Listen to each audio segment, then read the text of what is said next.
Well, good evening, everybody, and welcome to our second virtual Tippy McMichael lectureship series weekend. We're delighted you're here with us.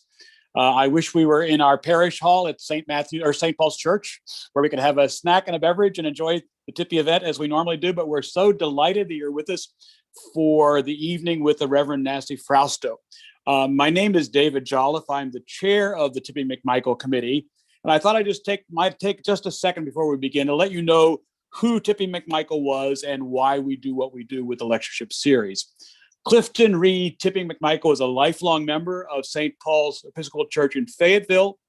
She was born on October 30th, 1918, and named after her mother, Clifton Reed McMichael. And Tippy became her lifelong nickname. Tippy lost her father when she was very young, and she was raised in Fayetteville by her mother and grandmother Reed. Tippy contracted polio as a very young child and was on either crutches or in a wheelchair her entire life. She was a graduate of Fayetteville High School and the University of Arkansas, class of 1939. Following her graduation, she was a successful business person. She had an estimable full-time career, first at Fort Chaffee during World War II, and then that was followed by an executive position with United States Steel in St. Louis.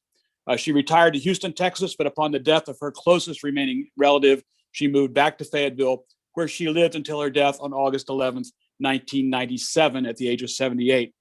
Both during and after her business career, she was an astute steward of her resources, and at her death, she left a bequest of 1/3 of her estate, approximately $1.5 million, to St. Paul's Church, quote, to enhance the life of the church. The McMichael Lecture Series, which was part of tonight, is an expression of thanksgiving and a memorial to Clifton Tippy McMichael. This series is funded from the St. Paul Permanent Endowment Fund, created from her gift, and is an offering to the community from which St. Paul's draws its life. The series is intended to explore a wide range of spiritual issues and features accomplished speakers from various disciplines and different religious traditions. So I urge you to sit back and relax and enjoy this evening with Reverend Nancy Frausto. Before we begin, though, I want to offer special thanks to several people, to Evan Garner and Samantha Claire for helping pull this organization together, and especially to Megan Downey, the Director of Communications, who does such a wonderful job of publicizing these events. And I'll close by remembering the words of our former rector, Lowell Grisham, who said, when you're doing your estate planning, don't forget your church. So I'll stop there and turn it over to Evan Garner and Samantha Claire, who will be our introducers and our MCs. Thank you, David. I appreciate you always reminding us about Tippy and her life and commitment to the church. Thank you very much. One of the great privileges of being the rector at St. Paul's is to step into this part of our life. The Tippy McMichael Lecture Series is so important, not only to our parish, but to our whole community. And although we are very sad that we cannot yet gather in person together, I'm really grateful that we've had the opportunity to reach out to some presenters who otherwise might not have been able to join us, one of whom is our speaker tonight. Before I introduce Nancy, let me remind those of you who are watching on the YouTube live stream that we would love for you to come and join us in the Zoom webinar. You can find the Zoom webinar link, if it's not already posted, in the chat on the YouTube. We will quickly post that so that you can come and join us. You can also find it on the church's website. But in the Zoom webinar, you're able to offer your questions and your comments in a way that I can easily see and convey to our speaker. If you're already in the Zoom webinar, we're glad that you're here. The Q&A feature is the best way to get your question or your comment to me and to Nancy. If you use the chat feature, there's a good chance that it might get lost. Do not wait until the end of the presentation to share your question or your comment. They will not interrupt our work. Instead, I have a chance while Nancy is speaking to gather those questions, and then I'll lead the session after she's finished a Q&A session where I can read your question or your comment to them. So don't wait until the end. If you've got something to say, use the Q&A feature to say it, and we'll get back to it in a few moments. I first learned about Nancy Frausto at General Convention. She is quite a leader and figure in the Episcopal Church, and in particular, as a Latina priest and leader in our church. Nancy is the Associate Rector at St. Luke's Episcopal Church in Long Beach, California. She is a voice that calls our church to recognize the leadership of the Latina community in particular, and as such is a voice for evangelism for all of us in the Episcopal Church and beyond.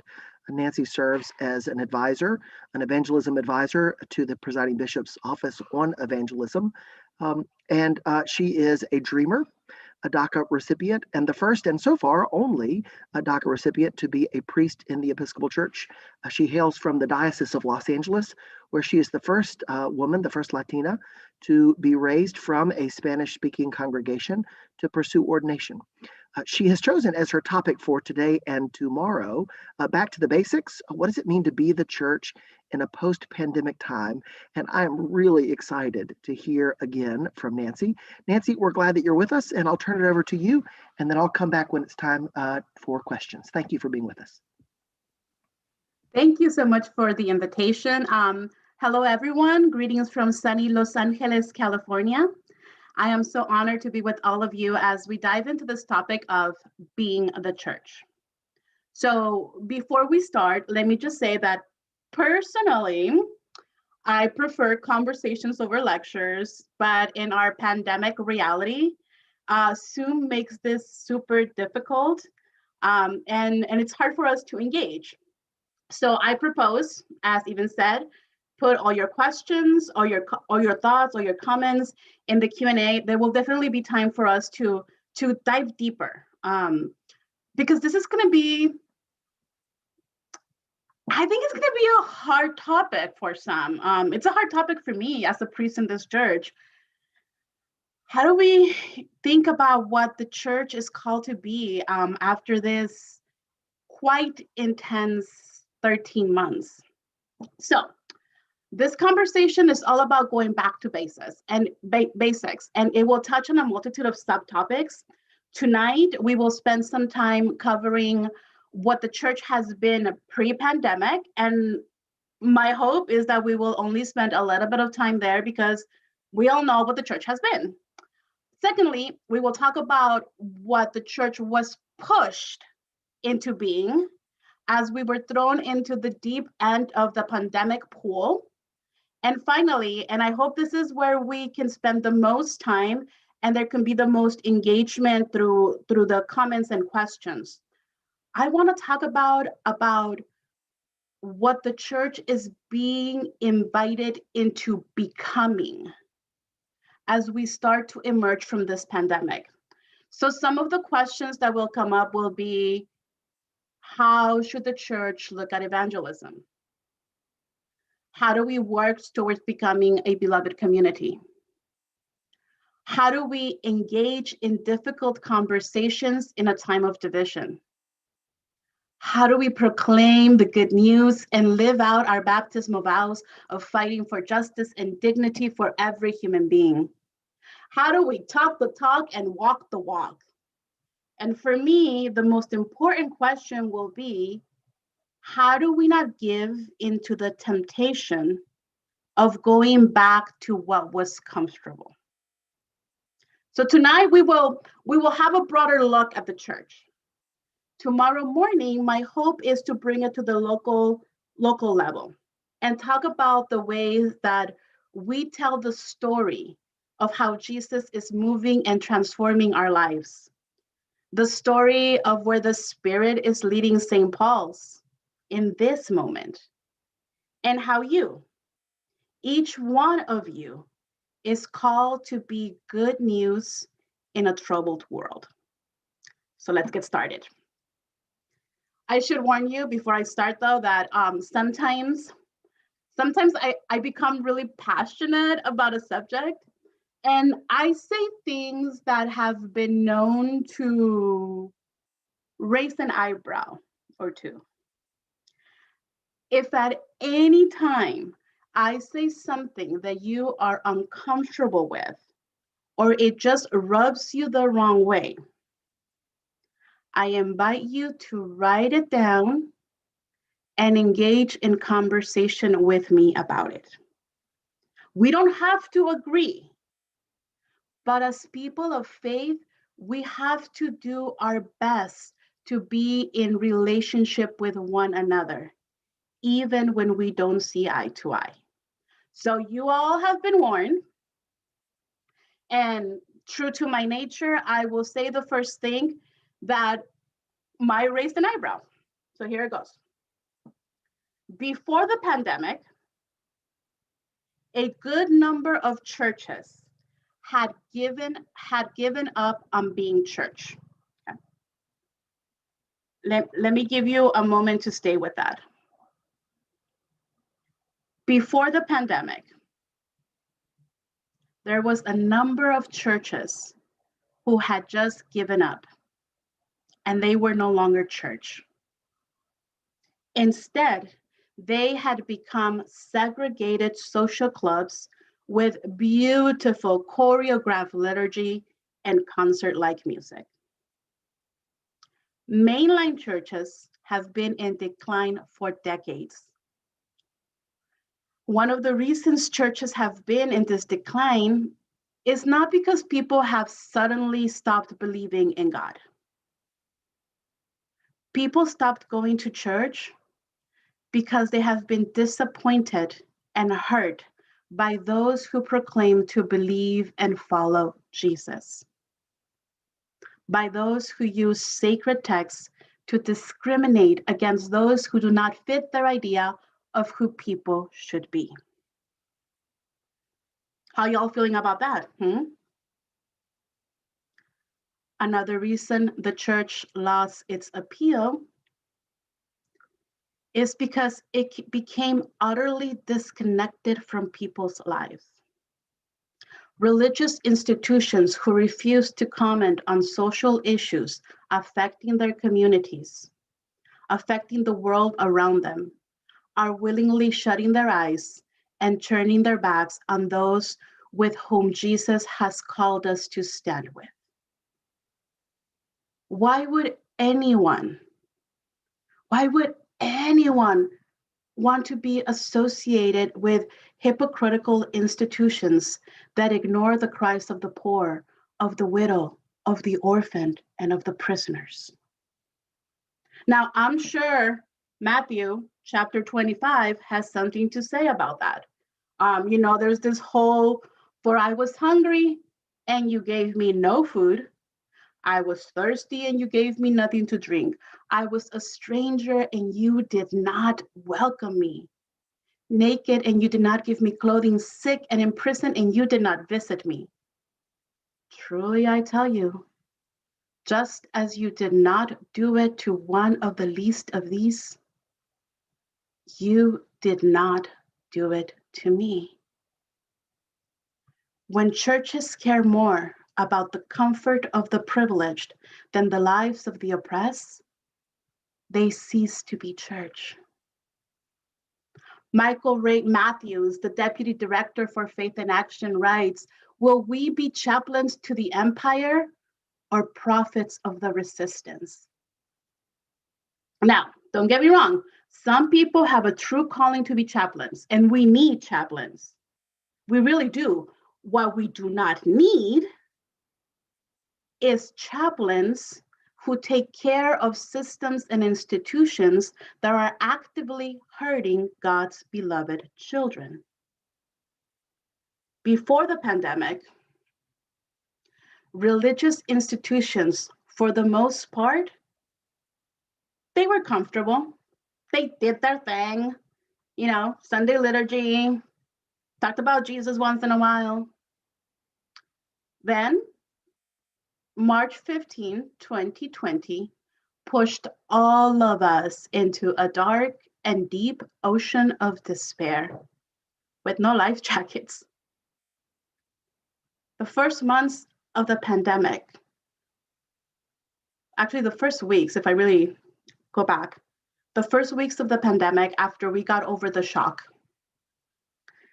there was an image shared all over social media that stated,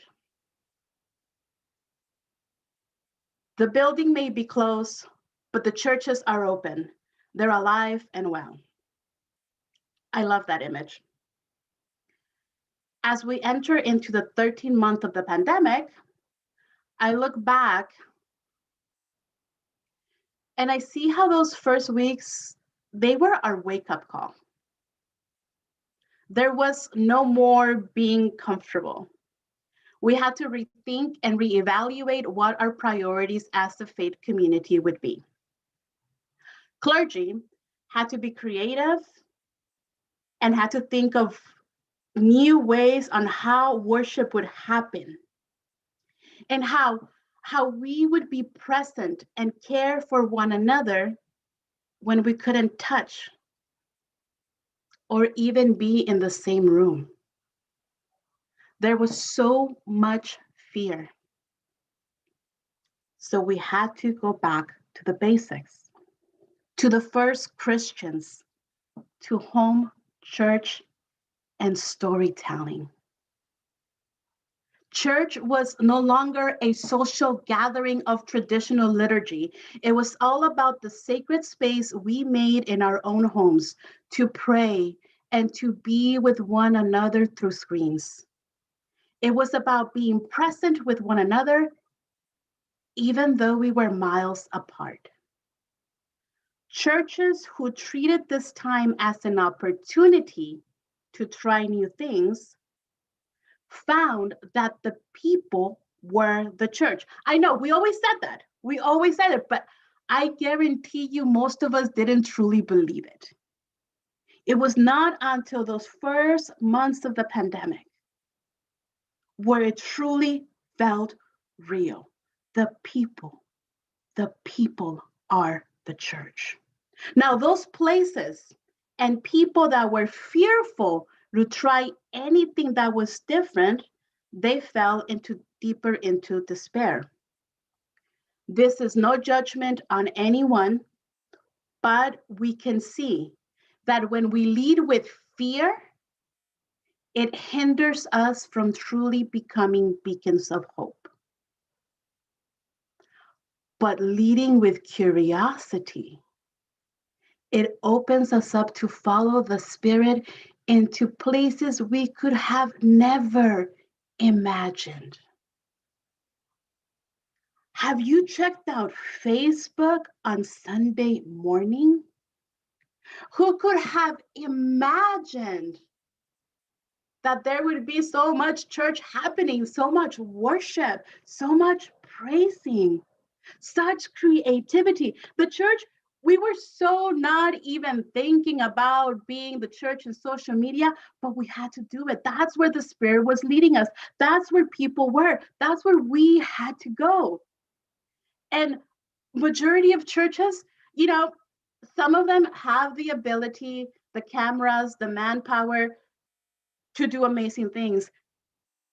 And others with the cell phone, with the shaky image. But the church was showing up where the people were. The church was giving hope. That's amazing and that's beautiful. There were prayers and people logging in from all over the world. People being with one another. Who could have imagined that could happen? But it did. When we lead with curiosity, it leads us into amazing, unimaginable places. And I may sound very excited and happy about all of that, but the truth is that being church during the pandemic, it really has not been easy. I can laugh about it now, but it's been painful at times. And it's not just because most of us are exhausted or tired at being at home or juggling, working from home and having a family. Being a church during the pandemic has brought a lot of challenges. But I'm sure that all of you can tell stories about how in the last year you have found hope and love in this community. And I pray that this time away from your building, it has changed the way that you will be church. Because COVID-19 was not the only thing we experienced last year. At the end of May 2020, it brought the viral video of the murder of George Floyd, and with it came the protests and the stories of police brutality against Black and brown bodies. As if COVID-19 wasn't already disproportionately killing communities of color at an exaggerated rate. Now there was this to top it off. Because of the events of 2020, some Episcopal churches began to finally do the work of deconstructing racism. Talk about being uncomfortable. Yeah, not easy work, but work that the church must do if it truly believes in the belovedness of all of God's children. At my church, at St. Luke's in Long Beach, St. Luke's San Lucas, we spent 10 weeks every Sunday. We made sure that in both English and Spanish, for both services, the liturgy, the music, the preaching, and the prayers would open the conversation on how our church has been complicit with the oppressor and how it was our moral responsibility as followers of Christ to dismantle the lies of white supremacy that exist in our church. The election and inauguration were also a difficult time to be church, because just as our nation is divided, so is our church. More than ever, we saw the demonization of those who did not vote our way. Again, I say we don't have to agree on policies, but we do have to be in relationship with one another. And as people of faith, we need to put our trust in Jesus, not politicians or political parties. Right before COVID hit in early February 2020, I was invited to do an evangelism workshop in a church in Northern California. In one of the sessions, an older white gentleman felt that I was being too political in sharing my story of being an undocumented brown priest in a predominantly white church. He got up a little upset and said that he was taught all of his life that you do not talk about religion or politics in polite company. As the church, we kind of have to. We have to talk about Jesus. Jesus is the center of it all, so we definitely have to talk about religion. And whether we accept it or not, talking and teaching about Jesus is political. Jesus was killed by the empire because his message was disruptive to those who were privileged and in power. But if conversations get too political, we need to take a step back and ask ourselves, what does my faith say?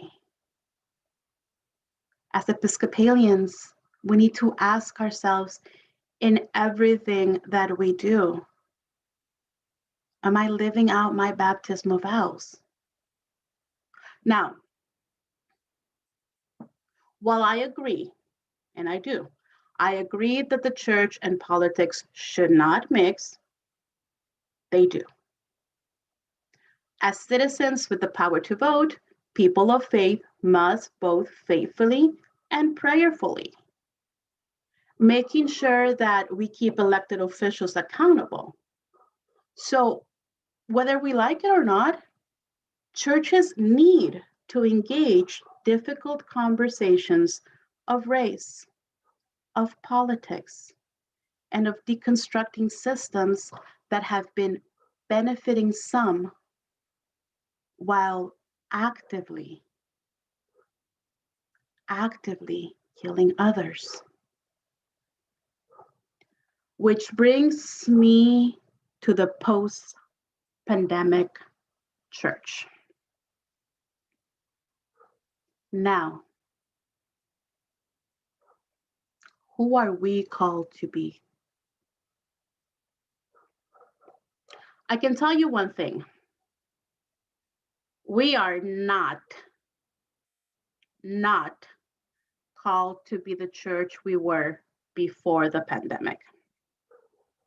Now, I am sure St. Paul's was doing amazing work before the pandemic. Y'all focused on social justice and outreach. You founded homeless services, community clinics. You are a sanctuary church. You all have been living, breathing, and being the church. But as awesome as you have been, this is the time you need to discern where the Spirit is calling you. The church as a whole cannot and should not try to go back to what it was. And it will be so tempting to go back to being comfortable. As a clergy person, I know it's tempting for me to say, we are back and let's get back to it. Let's do Sunday liturgy the way we've always done it. We can't go back to that. Stephanie Spellers, in her new book, The Church Cracked Open, she writes, trying to go back to where we were before the pandemic could not be right because we're not the same people. Having been away from a church building, it should have transformed us into fully realizing the power we have as followers of Christ. And there is power in that. There is great power in being followers of Christ, of people that can keep hope alive, even though crucifixion happens over and over and over again. We still believe that the resurrection will come, even when we sit in the darkness of the tomb. There is power in that type of hope. And this world, this moment needs that hope. It needs all of you. What it does not need is for us to come out of the resurrection thinking that everything is perfect. For us to come out of that tomb and say, well, let's party on, nothing has changed, because it has. We have been transformed. Our society has been transformed. Therefore, our churches need to have been transformed. So let me tell you about something that's been bugging me. And it's been bugging me because I fall into that trap. And don't you just hate it when you yourself fall into something you know you shouldn't, but you do? I know, it's super annoying. This year, right after Holy Week, which let me tell you, Holy Week for me, whew, Lord, lost my internet. It was not pretty. But this year for Easter, right after Easter, I started seeing on social media, everyone posting, every church posting the cross, the wooden cross filled with flowers, which is a beautiful and amazing tradition. I love it. I love the idea of new life. I love all of that. But for the first time in my life, it rubbed me the wrong way. Because I realized that we are all just too comfortable trying to clean off that cross when that cross should not be cleaned off. That cross brought death to Christ. So why are we so excited to forget that death, to forget that pain? I get it. Who wants to remember all of the bad? But if Christ had wanted us to clean it off and forget the pain and the suffering and the teaching that came with all of that, then Jesus would not have shown up to his disciples with his wounds. Resurrection is not about perfection. Resurrection brings the wounds with you. It doesn't magically erase the bad. It is there, but resurrection says the wounds may exist because the pain existed, and yet there is something better. There is salvation. There is everlasting life. For us as a church, I hope and pray that we get our temples ready, that we get our buildings ready and full of flowers and beautiful music, but that we don't start worshiping the space because we have missed it so much. I pray that we go back into our buildings as people renewed by the Spirit, saying, we are blessed by this space. And because this space is a blessing, it needs to be a blessing to all of our community. What can we do now to make sure that our sacred space continues to be sacred, but it really is a place where all people are safe? It really is the place of sanctuary, of safety. How can we make sure that we don't just say, hello, the Episcopal Church welcomes you, but that we actually say, hello, you belong here? Where we say the gifts of God for the people of God. This is the Lord's table, and everyone is welcome here. Everyone belongs here. That's the challenge. That's the challenge about who the church needs to be now, after the pandemic. How do we bring all the lessons, all the pain, everything that we have learned in this time away from our buildings?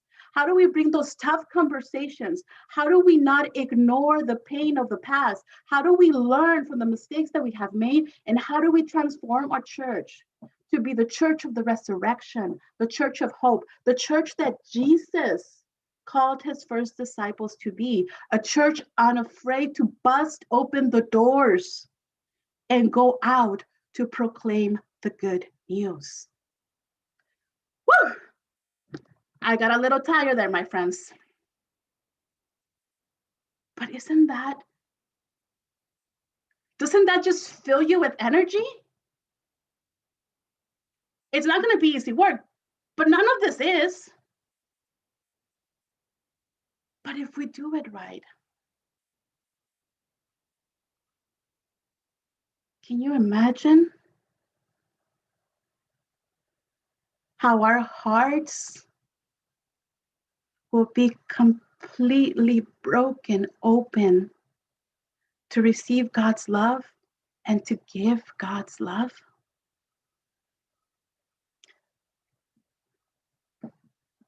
As some of you read, and it was said in my introduction, I came into this country when I was 7. I came as a child. I ran across the border. You can tell me how much you do not agree with the way my parents did things, but guess what? My parents did it to save my life, and God bless them. So this is not an argument about immigration reform or any of that. This is just my story. But I came into this country when I was 7, so I actually did not understand what being undocumented meant until I had to go to college, and everybody was filling out their financial aid forms, and this number, social security number, kept popping up, and I was like, is that like your telephone number? I don't know, right? But when I discovered what being undocumented meant, so many things made sense. But I remember that if it hadn't been for my church, I don't know where I would be now. If it hadn't been for my small, scrappy, little Episcopal church in Highland Park, I don't know where I would be. The church, I say this all the time, and people sometimes just smile at me. I don't think they fully understand what I'm trying to say, but when church is done right, when people of faith are the church, they save lives. But when we do church bad, when we forget what church is really about, we can destroy a person's soul. We can destroy any inkling of them believing that they're loved. So when I say we have to go back to basics, I mean, we have to go back to being the church of those first disciples. Not this huge institution. And I know that's problematic and it's unreal for me to think. I'm not saying by any means that we need to like get rid of the Episcopal Church as an institution. No. What I'm saying is that we have to go back to just being a bunch of weird folks that follow the teachings of Jesus. We can do liturgy, we can do great music, great preaching.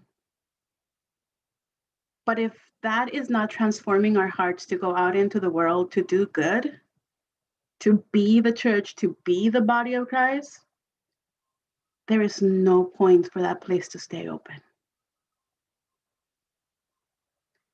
Going back to basics means being in community with one another, praying with one another, whether we're inside a church building or not. It means getting really serious about our formation and about scripture. How do we have the stories we have of Jesus now? That's because the disciples kept sharing the story. We kept telling people, and people kept telling more people, and more people kept telling more people. We need to do that. And this is not about trying to convert others into believing what we believe. This is about sharing the story of love, sharing the story that has transformed our lives and allow us to live in a different way. This is about sharing the story that says, we may be broken and imperfect, but we are loved and we are called to love others. Going back to basics, prayer, sharing the story, and when it allows us to, breaking bread with one another. I think one of the things that I miss most in this time away from my faith community is the moment at the altar when everybody would come for communion, and the moment where everybody would gather around the table in the parish hall, and everybody brought a little bit of something to share with one another. We know Jesus in the breaking of the bread. We know love in the fact that everybody brings what little they have to the table to offer it up to the family.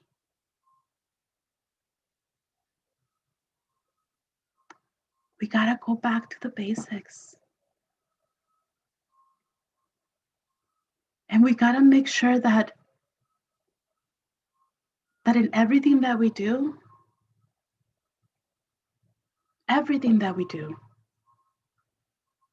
we are living out our baptismal vow. Some people laugh when I say I'm a priestivist, because yes, you will find me out in the protests. Yes, you will find me in actions, because I truly believe that's part of my calling. I take my baptismal vow of fighting for justice and dignity for every human being very seriously. So as we go back into the church, we have to make sure that we continue doing that in the public square. We need to be visible. We need to make sure the world knows that there are actually some Christians who follow Jesus Christ and the teachings of Jesus Christ. The word Christian has really a bad reputation because we have allowed people to hijack that word and talk about a gospel of prosperity, not of love. A gospel that says, I need to take care of mine because there's not enough for everybody. And that's not true. There is enough for everybody. Of course, there's enough because God loves us all. So there is enough, but we like to hoard. So my brothers and sisters, going back, don't hoard what's good in you. Don't hoard the good that you are receiving for God. Give it. The more we give, the more we get back. So we don't get me wrong. I don't want you to think that Nancy is saying give so you can get more back. No. What I'm saying is that when you give from your heart, when you give of yourself, the blessings you receive in return are enormous. And our church needs to stay awake. The pandemic woke a lot of us up. Well, and if you have been sleeping, I'm not going to judge you, but let's just say don't go back to sleep. We don't need sleepy Christians. We need followers of Christ who are ready and scrappy and out in the world. Now, to finish off, because I can go on forever. When I started my ministry, I was placed in a very poor Latino parish. Very, very poor. I was always afraid that as I was consecrating the bread and the wine, there was this flap in the roof that kept doing this. I was afraid that was going to fall on my head every Sunday. And there was always an emergency. So there I learned all about being scrappy. So I talk a lot about scrappy church ministry and scrappy people. The disciples, they were scrappy. They didn't have much. But what they did have, they used it wisely. And they were always ready to continue the message of love. In the beginning, they were a little iffy, but they did do it in the end. For us, we need to embrace our scrappiness. You may be in a very well-resourced parish. You may have programs left and right and multiple pre's. You may have everything. You may be a program church. You may be a smaller church. Doesn't matter where you find yourself. I want all of you right now to embrace your scrappiness. Your scrappiness, and I say scrappy, okay? Not to be confused with crappy, scrappy. I want you to embrace it because that is the part of you that says, whatever may come our way, we are ready for it. And we are ready for it because even though it might be hard, we are not alone in this fight. COVID-19, the pandemic, the social disturbances, the racism in our community, all of that, it has taught us that if we stand with one another, if we really are the church, if we truly proclaim, if we embrace that scrappiness of getting ready for the fight, we can do amazing things. I am excited and so encouraged to see what our church can do when they truly embrace their scrappiness, when they truly realize that it's not about perfection. It's about being present with our open wounds, with our cracks, with our imperfections, with our loneliness. But if we come with all of that and offer it up to God, God will take it and make something beautiful and amazing out of it, because God always does. So we need to trust in that. With that, I want to end with this prayer. Please join me.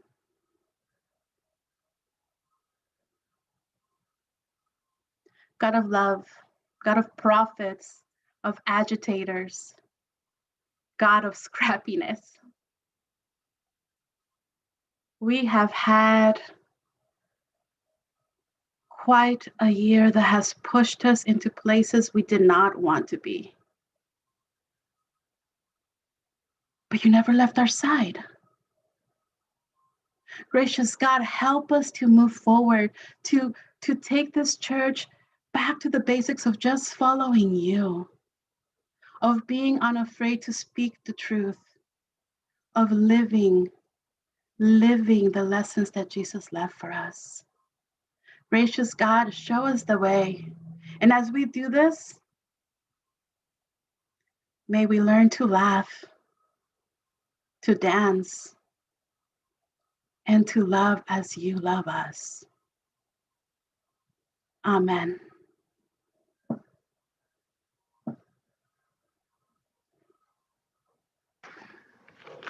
I've been saying amen and clapping and laughing, and I've just loved every minute of it. And I feel what you said at the beginning, how much you enjoy it when you can see and react with an audience, because you ask of us real engagement. And I'm so sorry that we're not able to see everybody live, but I felt it.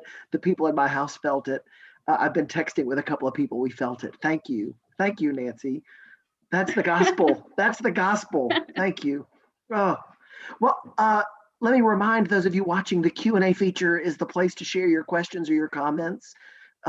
Share what you've got, and I'll bring questions up to Nancy and give her space to answer them. Let me just start here, Nancy, with a slice of where we are in our parish. We are about 3 or 4 weeks, maybe a little more than that now, of limited attendance at worship. That's for a year, right? We nobody in the church, and for 4 weeks now we've had small congregations. My question is, given how tempting it is to celebrate people back in church, and given that the pandemic is likely to keep away from our church the people who are most vulnerable, the people who need that good news most, how can a parish remember to celebrate the fact that some are able to be here, and yet at the same time to hold on to the fact that it's not complete? What kind of strategy do you have, not only for the parish, but also even beyond the parish, those whom we're not able to see in our communities because they're vulnerable, which is usually the poor and people with brown skin? Right. Well, thank you for that question. I think it's such an important question that every church needs to really think about, because there definitely will be people that are not going to feel safe coming back, and people that really shouldn't.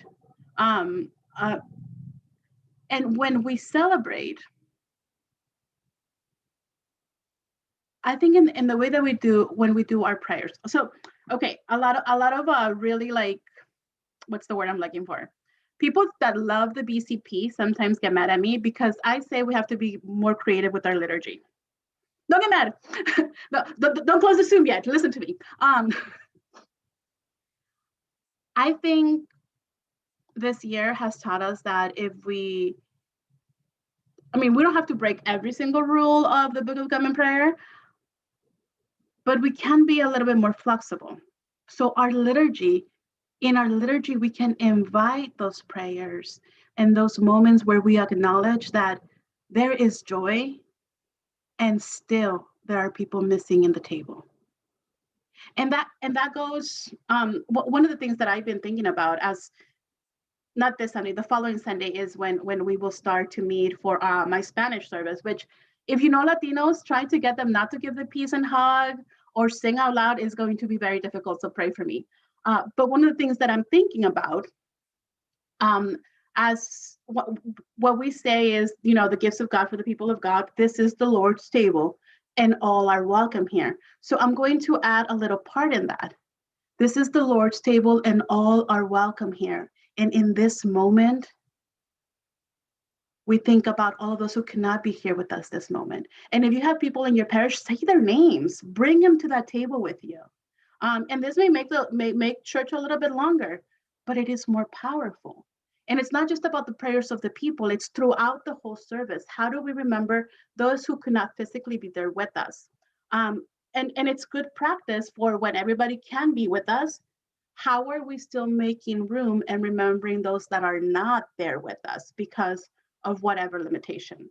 So I think liturgy is a great opportunity, and in adding little nuggets of naming people.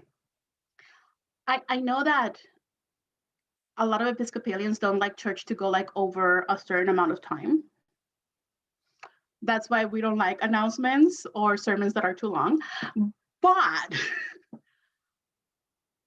I think that at least for my parish, one of the things that I've seen is now the special blessings take way longer than anything else because people are excited to share good news with each other, but also to be with each other in times of pain. So we made a special time during our Zoom service to do just special prayers. And at first nobody wanted to do it, and now we can shut people up. But that's something that we are going to find a way to bring into physical worship. We had already done special prayers and one or two people would do it.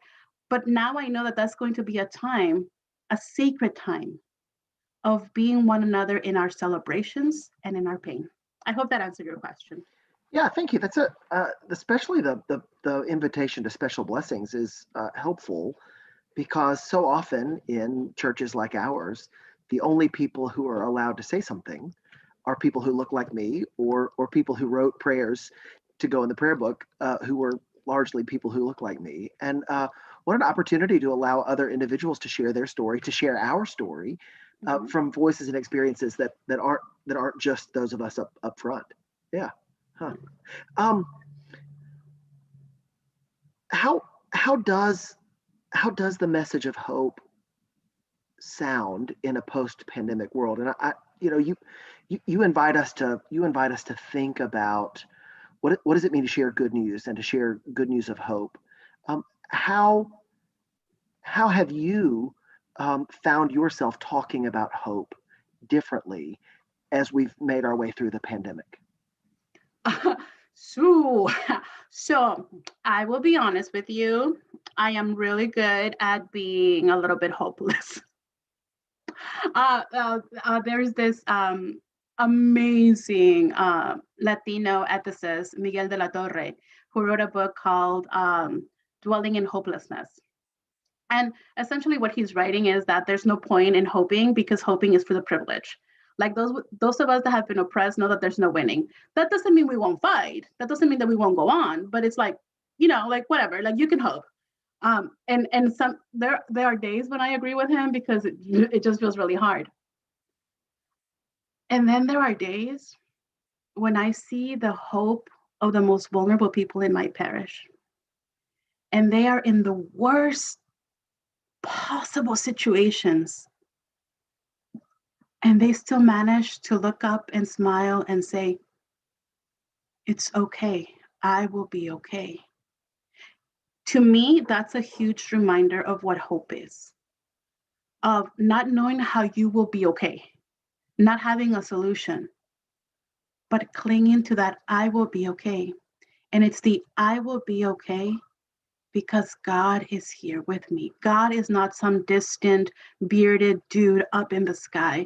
God is here, present. God cries with me. So one of the ways that I have been doing this all along is, you know what, like, God never left us in this moment. God has wept with us as we have not been able to bury our loved ones. God has been with us as we raised our fists up in the air in anger for all the injustice. God does not rejoice in any of that. God is with us. And God gives us that strength to keep going. And God dwells in each one of us. So each one of us, we are each other's strength. So that's how I talk about hope. I talk about hope in the fact that God is present, even when we think God isn't. Thank you. One of our participants, David, notes that here in our state, in Arkansas, our state legislature is focused on adopting several laws that focus on the mistrust and even hatred of marginalized populations, in particular transgendered individuals, but also Black and Brown voters. He notes that only 2 clergy people and 2 congregations in our local community have bothered to speak out in response to these new laws. How does the church respond to initiatives like this, especially those that begin to focus on the voting process, which, as you spoke about a little earlier, begins? It's harder to draw the line between politics and faithfulness when we're talking about ballot measures, and yet clearly the church has something to say about needing to hear the voices of those who are being pushed even further to the side. How does the church respond to initiatives like that and be faithful to who we are? So I mean, I go back to Jesus, and this last year it was interesting to see. In my parish, it's a very diverse parish, so I have all types of people in political parties, and it was hard to see, especially how there was this huge division of we couldn't even be civil to one another. So I mean, I understand that this conversation is really hard because, like, it's not the job of the church to tell you how to vote or who to vote for. Like, never. That's on you. That's you, but you need to do it in a way that is faithful to the teachings of Jesus. So my advice has always been, like, you need to look at those ballots and you need to ask yourself, like, who is this hurting, or who am I uplifting with this?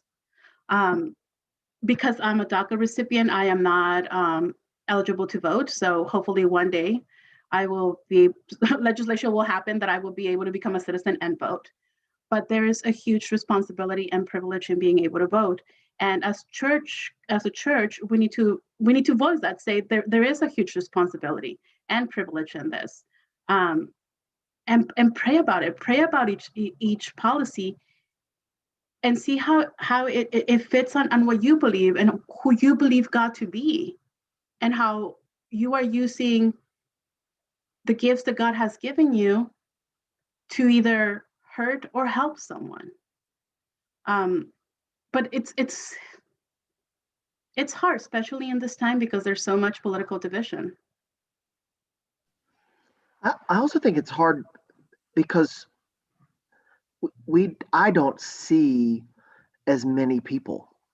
We're all still hiding. We're starting to come out of our pandemic caves, but whether it's Zoom meetings or limited gatherings, I see the kind of the center slice of the larger community. So I don't interact nearly as often with people who don't regularly come to our church or who don't regularly participate in Zoom. I don't spend as much time interacting with poor people, with immigrants, with Black or Brown people, and that's on me. And I've got work to do. I think part of the challenge is the pandemic has made it harder for us to remember who our neighbors are because we literally don't see them. So what does it mean to be the church in that way? How do we assemble? How do we gather? How do we see? How do we raise up these faces in these stories when it's not safe to be in the same room together sometimes? Right, but one of the ways to start is, now that we are emerging from our caves, is seeing what are the organizations around me that I can partner with. What groups are doing work that we can uplift. As if you know that you do not have had the opportunity to engage with communities of color, that's something for you to think about. Why, and how can I change that? And it's not about judgment. It's not about going in with fear. It's all about being curious. Who are my neighbors? These neighbors that Jesus told me to love. Like, how do I get to know them? So my new thing this year is, how will I be someone that doesn't dive into the fear of things, but instead comes in with curiosity? I want to be curious about everyone and everything and see what happens.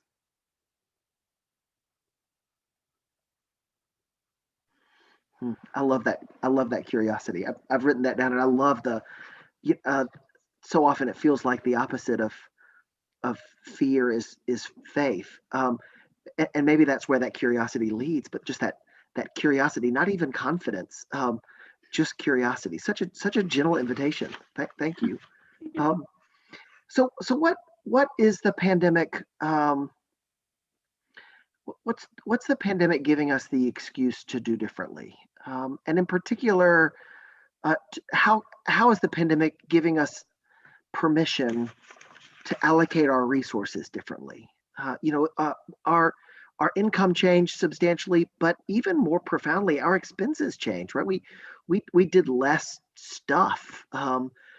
We didn't have to pay as high utility bills because our building wasn't occupied as much. Our electricity was down. We gave away a lot more money than we had in the past, and I wonder if that's teaching us something about what it really means to be faithful stewards, a faithful church. Like what are some ways that the pandemic is giving us permission to do things differently? Well, I mean, I think it's giving us the opportunity to just think a little bit different about why we do things and how we do them. I remember in the first month or two, there was this report that came out about LA that the levels of the smog had decreased in huge numbers because nobody was driving, right? And my thing was like, oh, so it is possible for that to happen. It is possible for us to take care of the earth. So I think the pandemic has given us the opportunity to be a little bit more intentional on doing the things that we should have been doing a long time ago. During the pandemic, we heard a lot of stories of people just being a lot nicer to each other, of looking in on their neighbors. Why does that have to end? Looking into our elder neighbors or taking them groceries. Like those are things that we need to continue, like all of the good that has come out. And I don't want to like romanticize this really horrible time, but good things have come out because people have acted in a way that has been good to one another. So I think the pandemic just gives us an opportunity to engage in different ways. And really like a small thing, but it's kind of huge. We don't need to be having 4-hour meetings anymore. just throwing Isn't that the truth?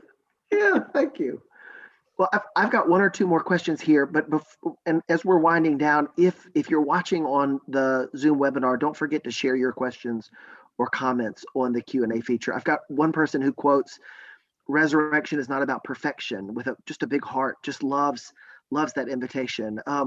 Another person who says how much they've loved the presentation and says thank you. I wonder when you encounter a new congregation, whether you walk through the door or you see a website or social media presence, what are the hallmarks of a genuinely faithful church? You talked a little bit about that before the pandemic, there were churches who had kind of given up on being the real church. When you encounter a community of faith, what are the things that you notice that really fill you with that kind of energy and that excitement? Not necessarily what are you looking for, because every congregation is different, though there may be some of that, but when you think of congregations that you identify as being deeply faithful, what are some of the hallmarks of their identity and their ministry? So I look at language a lot as someone whose first language is Spanish and I had to learn English. Even this conversation, right? I got to translate everything in my head into Spanish to fully understand what we're trying to say. So it's a mess in my head. So language is really important to me. So when I look at the language in the liturgy, is it inclusive? When I am welcome into a new place, and when I travel and I visit churches, I never wear my collar. If anything, I dress like I usually do, which is my boots, my ripped jeans, and a t-shirt. That's my style, and I love it. And it's really amazing the welcome you get when people think you're just coming up out of the street. And there are places who truly embrace you and are happy to see a new face. and are others who look you up and down in disgust. And that has happened to me in many places, and it's gotten to the point where it doesn't really bother me. I'm just like, it is what it is. But for me, the big part is the language, and it's the images. I know there's nothing we can do about stained glass windows, but if I don't see anything that says I would be welcome here, when it's so Eurocentric that it scares me to even approach anyone. And that's a reality of someone who is not white in this church. So those are just little things to kind of keep in mind. And there are places who have done really hard work on being inclusive and truly welcoming, about making sure that people feel like they belong. Thank you. I think we have time for one more question that Sarah asks. She says, what have been the biggest hurdles to being scrappy and to being authentic in the Episcopal Church? She's grateful for what you've offered. She is the priest in charge missioner at Todos los Santos All Saints Episcopal Church, which is a bilingual congregation, and so she's thrilled that the Hispanic members of our area, she's hoping that they're as excited about this as she is, and as I am as well. So what have been some of the barriers to being scrappy and authentic? So barrier, well, one of the big, when you said hurdles was the one that it latched onto me. I think like the biggest one is that it's so easy to dismiss scrappy congregations and scrappy people.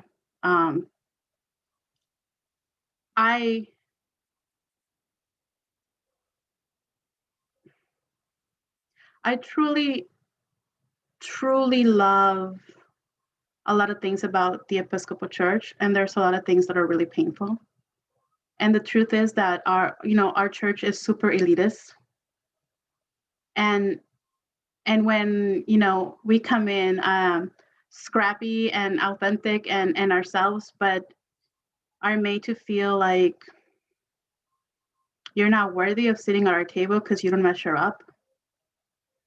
That has been one of the most difficult things in my ministry. And there's a lot of stuff that I have to work on with myself when it comes to all of that. But what is painful is when scrappy communities are dismissed as unworthy, or as outreach projects, as charity projects, and not as thriving, life-giving ministries, like the work of God right there. So that's definitely something that's difficult that I really hope our church begins to change after the pandemic, because man, have we been humbled. So thank you for your question, and yay, All Saints Todos los Santos, because that's like where I grew up. Thank you, Nancy. Thank you so much. Those of y'all who've been a part of the conversation, what a great first chapter in a 2-chapter series. Nancy, thank you for being with us. Nancy will be back with us again tomorrow at 10 o'clock Central Time, which is 8 o'clock Nancy's time, and we're grateful for that early start. But she will be our presenter in the Adult Forum at 10 o'clock, a similar format. There's a different link, so make sure you, if you're a participant, make sure you check for the usual Adult Forum link at St. Paul's, or if you're new to this community or a visitor, you can easily find that on our church's website or in any of our Facebook posts that advertise this gathering. So I hope to see everybody back tomorrow at 10 o'clock, and especially you, Nancy.